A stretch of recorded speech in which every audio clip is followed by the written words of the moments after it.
Floppy Knights is a really underrated, excellent tactical RPG. You get one of 3 different decks that you could build and customize with new cards as you go.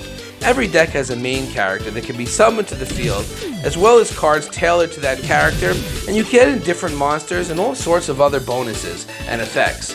Gameplay here is just a ton of fun. Customizing each deck to have the right balance of attack cards, move cards, and other bonuses gives you a ton of different options and allows you to pull off some pretty elaborate combos to absolutely decimate your enemies if you plan carefully. There's a ton of variety in the missions. Some hidden missions where you can lock even more cards, extra campaigns, and an adorable cast of characters with a really lighthearted and fun story. Nobody really talks about this game, but it is just incredible and one of my favorites on the system. It definitely needs more love, and if you love strategy RPGs and you love deck building, definitely give this game a shot. It's something unique and it will win you over with its charming graphics, characters, and tight gameplay. Children of the Zodiac is a really unique spin on the classic Final Fantasy Tactics formula. On its face, it looks like a complete clone, but the gameplay here is heavily centered around deck and dice building. Each character has their own deck of cards, which drives their special moves and attacks, but rolling of the dice gives you all sorts of bonuses as well. On its surface, this sounds like a terrible combination, as cards and dice seems like it would introduce too much luck into a genre that should be all about careful planning and smart strategy. But by customizing the deck and dice to meet what you're trying to do with your character, you can remove a huge element of luck, and you get rerolls as well to target specific bad dice rolls. It all works really well to create something familiar, but also a little different, and the feeling you get from pulling off a massive combo to decimate enemies is just really rewarding. The story here is dark and delves into the issues of class and poverty. It is well told and really makes you care about the characters. This is just a fantastic game that nobody talks about, but is well worth checking out for fans of the genre looking for something new. Absolute Tactics is a fun strategy game that takes inspiration from Final Fantasy Tactics, but also adds its own flair. You get a total of 6 characters here, each with their own equipment that doesn't change no matter what items you equip. So for example, one of your characters has a mace, which hits 3 enemies at a time. If you buy her a sword to boost her attack, she will still use the mace in combat. So the weapon each character has is consistent throughout the entire game, and the equipment that you buy is just used to upgrade various stats. And they have several different focus, so you could buy an attack-focused equipment, defense-focused equipment, and so forth. Other than that, the customization comes in something called class books. Each character could equip 2 class books at a time, which have varying effects on their stats and can be upgraded for different abilities. You customize any character any way you want. So if you want to build a tank, you could buy defense-focused weapons and armor and equip them with classes like the Guardian, which boosts his defense and gives him defense-based special moves. Nobody is forced into any one role, so you really have some nice freedom to shape the characters how you want. The class book system is really fun, because if you don't like the way a character is developing, you can just change their class with no negative side effects, so you're never forced to deal with negative consequences for a bad leveling up decision, and at the same time you can experiment freely with different classes and class combinations.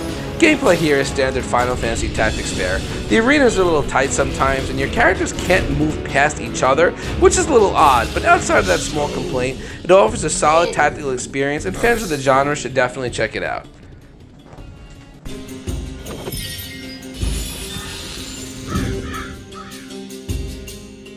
Mercenaries Lament is the 7th and final game in the series. I think most fans of tactical RPGs know about this series by now, and opinions of it are fairly divided. There are many like me who just love this series for its simple and comfortable tactical greatness, and others who think it's maybe just a bit too simple and not really worth their time.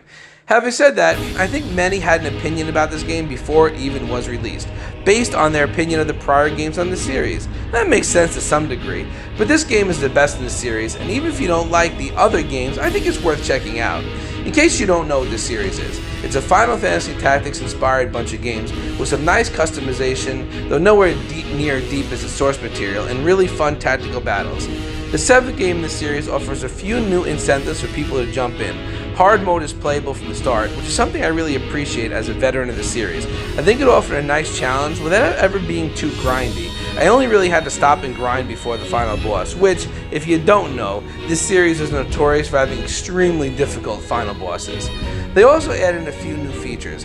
My favorite is a new boost called the Advent Soul. By performing moves, you fill up a meter, and when it's full, you can trigger this state in one of your characters.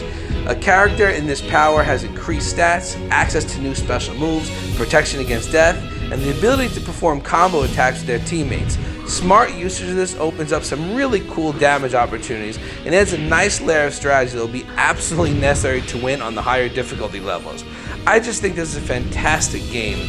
Fans of the series need to play it, but if you've written this series off, maybe give this game a shot. It might surprise you. Chroma Squad is a game where you play as the actors who are playing as Power Rangers-like characters. Fed up with your annoying producer, you all quit the show and go out to start your own. It's a really fun premise, and provides some interesting gameplay opportunities. You are not fighting actual enemies, instead you are putting on a show, so you have to worry about things like winning the audience favors, performing certain moves and finishers, and doing so will add to your popularity and social media presence, which allows you to upgrade your equipment and other bonuses. It's a really fun idea, and it's executed really well. The dialogue here is funny and fits well with the lighthearted theme of what's happening.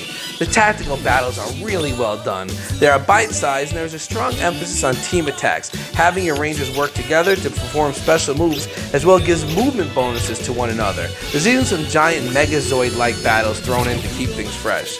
There's also some backstory with this game. The developers were threatened to be sued by Sabin for being too similar to the Power Rangers. I'm not sure exactly what happened. I don't think anyone really is sure on the specifics, but they struck some kind of deal that allowed them to be a quasi-official representation in return for some form of compensation. Don't quote me on that. This is what I read on the Steam forums. Legal drama aside, this is a really fun, lighthearted tactical game that everyone should play, regardless of your feelings of the Power Rangers.